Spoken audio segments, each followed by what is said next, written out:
One of the reasons why I decided to upgrade to the iPhone 16 was because my iPhone 13 was only 128 gigabytes, which is way too little storage for me, so I actually got 1T this time so I can take more videos on my phone.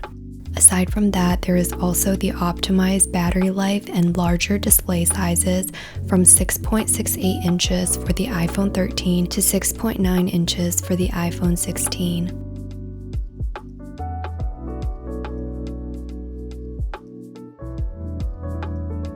Another factor is the added camera button on the side, making it super convenient when filming horizontally.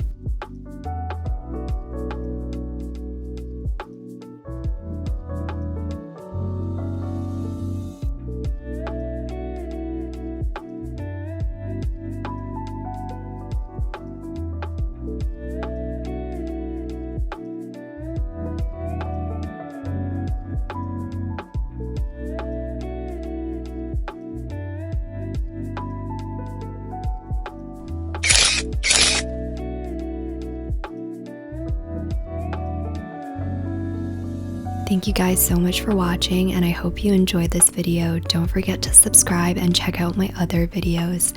I'll see you next time. Bye guys.